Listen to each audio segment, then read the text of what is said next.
চব্বিশের গণঅভ্যুত্থানের নায়কেরা অথবা সোকল্ড বিপ্লবীরা যে নিজেরা নিজেদের অন্তর্কোন্দল, নিজেদের মধ্যে নানান হিস্সা, নানান ধরনের ভাগাভাগিতে, নানান ধরনের গ্রুপিং, লবিং এবং বিভিন্ন দ্বন্দ্বের জায়গা থেকে নিজেরাই নিজেদের শেষ করে দেবে, এই কথাটি আমি আরও অনেক আগে থেকেই একাধিক কন্টেন্টে উল্লেখ করেছি, ফোরকাস্ট করার চেষ্টা করেছি। কোন জায়গা থেকে?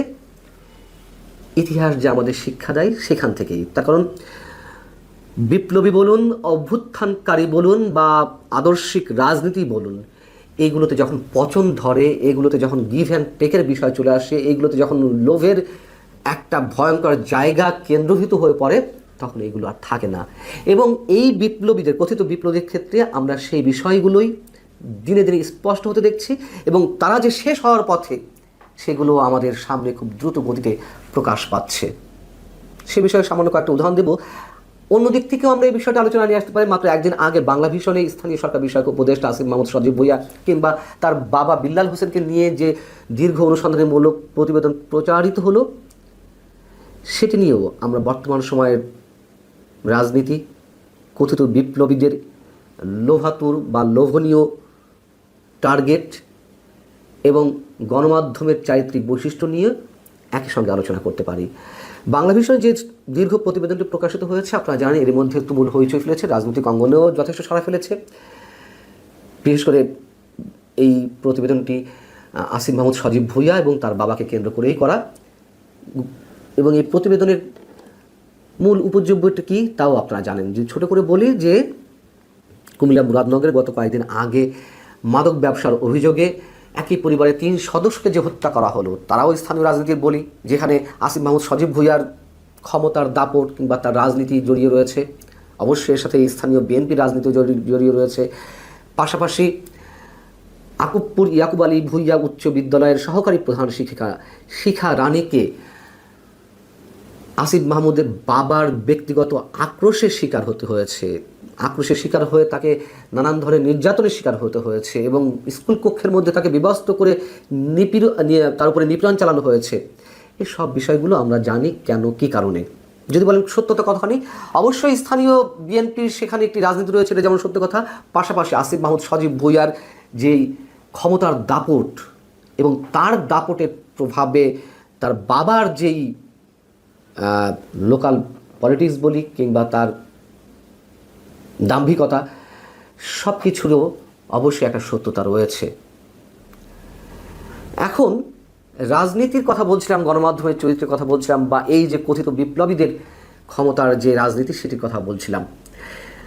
এনসিপির নেতারা অভিযোগ তুলেছে, যেহেতু ইশরাক হোসেন মেয়র হতে পারেননি আসিফ মাহমুদ সজীব ভুঁইয়ার কারণে, মানে মেয়রের চেয়ারে বসতে পারেননি, সেই আক্রোশের জায়গা থেকে ইশরাক হোসেন এই রিপোর্টটি করিয়েছেন। কেন? তিনি বাংলা ভিশনের ব্যবস্থাপনা পরিচালকের দায়িত্বে রয়েছেন। আচ্ছা, এনসিপি কেন আসিফ মাহমুদ বিষয়ে বারবার কথা বলে? এর আগেও তারা এই মেয়র পদ নিয়ে, ঢাকা দক্ষিণ সিটি কর্পোরেশনের মেয়র পদ নিয়ে তারা মন্তব্য করেছে ইশরাক হোসেনের বিরুদ্ধে। আসিফ মাহমুদ সজীব ভুঁইয়া তো সরকারি উপদেষ্টা, তার সাথে নাকি এনসিপির কোনো সম্পর্ক নেই। তাহলে আবারও কেন তারা এই বিষয়ে কথা বলল? 1, 2 হচ্ছে আবার আসিফ মাহমুদ সজীব ভুঁইয়া তিনি নিজেও অভিযোগ তুলেছেন তার ফেসবুক স্ট্যাটাসে যে ইশরাক হোসেন তার ব্যক্তিগত আক্রোশ থেকে তার বিরুদ্ধে অপপ্রচারে নেমেছেন তার দখলকৃত প্রতিষ্ঠানে। প্রথম কথা হচ্ছে, এটি মোটেই দখলকৃত প্রতিষ্ঠান নয় ইশরাক হোসেনের। আমরা সবাই জানি বাংলা ভিশনের অন্যতম বড় শেয়ার হোল্ডার ছিলেন ইশরাকের বাবা সাদেক হোসেন খোকা সাহেব। তো এটি মোটেই তার দখলকৃত প্রতিষ্ঠান নয়। এবার আসুন মূল কথায়, যে অন্য কোনো প্রতিষ্ঠানে হলো না, তাহলে বাংলা ভিশনে এই ধরনের রিপোর্ট প্রকাশ পেলো বা প্রচার হলো কেন? খুবই সহজ কথা, অন্য কোনো প্রতিষ্ঠানে হচ্ছে না। বাংলাদেশের গণমাধ্যমের চরিত্র এটি, হয় সরকারি রক্তচক্ষুর ভয়ে তারা করে না, অথবা সেন্সরশিপের মধ্যে চলে যায় তারা দালালির একটা জায়গা থেকে, তাবেদারির জায়গা থেকে। সে বিষয়টি আমরা দেখছি। হাতে গোনা 2-1টি গণমাধ্যম ছাড়া সবাই এই ক্যাটাগরির বা এই শ্রেণীতেই পড়ে। এবং ক্ষমতা কেন্দ্রিক রাজনীতির যে অপব্যবহার, ক্ষমতার দাপটের যে বহিঃপ্রকাশ, আমরা এই সোকল্ড বিপ্লবীদের রাজনীতিতেও দেখছি। অনেক বিষয় একই সঙ্গে আলোচনা করা যায়। এবং এই যে অসংখ্য অভিযোগ সামাজিক যোগাযোগ মাধ্যমে বা বিভিন্ন সোর্সে আমরা জানতে পারছি, এগুলো নিয়ে তেমন কোনো বক্তব্য বা রিপোর্টিং কোনো গণমাধ্যমে নেই। হাতে গোনা 2-1টি গণমাধ্যমের কথা আলাদা, সেটা আমি আগেই বলেছি, এখনও বলছি। অন্যান্য বিষয়ে যদি আমরা দুই একটি আলোচনা নিয়ে আসি, সাম্প্রতিক সময়েরই বিষয়গুলো, যেমন মাহফুজ আলম অন্যতম কথিত বিপ্লবী, তার বিরুদ্ধে অস্ট্রেলিয়াতে তার ভাই মাহবুব আলম মাহিরের অ্যাকাউন্টে সন্দেহজনক লেনদেন বা 2 কোটি টাকার চেকের লেনদেন, এরকম নানান ধরনের বিষয় সামাজিক যোগাযোগ মাধ্যমে উঠে এসেছে। সেটিকে চ্যালেঞ্জ করেছেন মাহফুজ আলম, এবং চ্যালেঞ্জ করতে গিয়ে তিনি কী বলেছেন সেটাও আপনারা জানেন।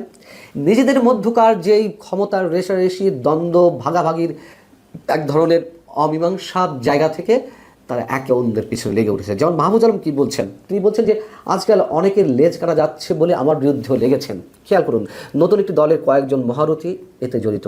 নতুন দল কোনটি? এনসিপি। তার মহারথী কারা? এই যে আসিফ মাহমুদ সজীব ভুইয়া কিংবা নাহিদ ইসলাম অথবা সার্জিস আলম, হাসনাত আবদুল্লাহ কিংবা নাসিরুদ্দিন পাটোয়ারি, এরাই তো। এবং আপনাদের মনে থাকার কথা, এই যে এনসিপি বা জাতীয় নাগরিক পার্টির একটি বড় পদে বা শীর্ষ পদে মাহফুজ আলম বসাতে চেয়েছিলেন তার নিজের বড় ভাই মাহবুব আলমকে, তিনি কিন্তু পারেননি। এবং নিজেদের মধ্যে যে একটা চরম দ্বন্দ্ব শুরু হয়ে গেছে এটাও আমরা বুঝতে পারছি, যার জায়গা থেকে তিনি এই মন্তব্য করেছেন। এবং তিনি বলছেন সব সত্যই প্রকাশ পাবে। একটা সার্কেলের প্রায় সবাই যখন দুর্নীতিগ্রস্ত, একজন কোনো টাকা ধরছে না বা দুর্নীতি করছে না, এটা কার সহ্য হবে? অর্থাৎ এনসিপির আর যে নেতা রয়েছেন তারা সবাই দুর্নীতিগ্রস্ত, এবং তারা যে সবাই দুর্নীতিগ্রস্ত এরকম নানান ধরনের অভিযোগ তো আমরা পাচ্ছি, কেউ তো রেহাই পাচ্ছেন না। সার্জিস আলম, হাসনাত আবদুল্লাহ কিংবা নাহিদ ইসলাম মন্ত্রী থাকা অবস্থায় তার এপিএসের যে দুর্নীতি, অথবা আর যারা রয়েছেন সবার বিরুদ্ধে তো কম বেশি অভিযোগ উঠছে এনসিপির অন্যান্য পর্যায়ের নেতাদের বিরুদ্ধে। সো সেই জায়গা থেকে মাহফুজ আলমের বিরুদ্ধে দুর্নীতির অভিযোগটি প্রথম এলো, এবং এটিকে তিনি মেন করেছেন যে তার বিরুদ্ধে কেউ লেগেছে। হ্যাঁ, আমরা মাহফুজ আলমের বিরুদ্ধে বা আমি ব্যক্তিগতভাবে মাহফুজ আলমের আদর্শিক জায়গা থেকে অনেক ধরনের প্রশ্ন তুলেছি, অনেক বড় বড় প্রশ্ন তুলেছি।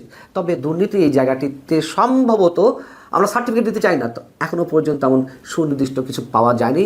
মাত্র একদিন আগে যে বিষয়টি ভাইরাল হয়েছে সামাজিক যোগাযোগ মাধ্যমে, তার মানে অস্ট্রেলিয়াতে সিডনিতে তার বড় ভাইয়ের অ্যাকাউন্টে এই কোটি টাকার যে লেনদেন, সেটি ছাড়া আর কোনো অভিযোগ এখনও পায়নি। তবে তিনি যে প্রসঙ্গটি তুলেছেন সেটি আমাদের ধর্তব্য বিষয়, এবং তিনি সেখানে বলছেন আমার নিকৃষ্ট শত্রুরাও গত 12 মাসে আমার বিরুদ্ধে সব অভিযোগ করলেও দুর্নীতি বা আর্থিক অসঙ্গতির কোনো অভিযোগ করেনি। একটি নতুন দলের মহারথীদের অনেক অসুবিধা হচ্ছে তাতে।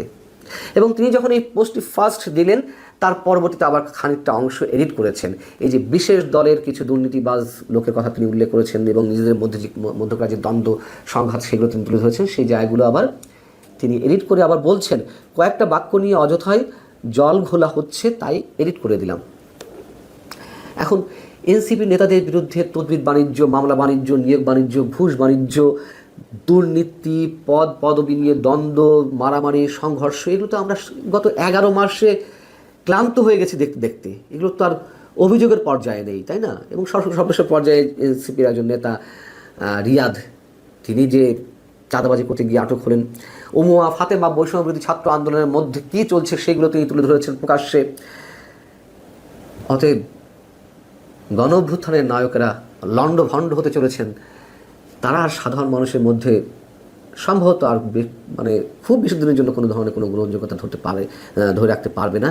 এটি আমাদের ধারণা এবং এটি ইতিহাসের শিক্ষা।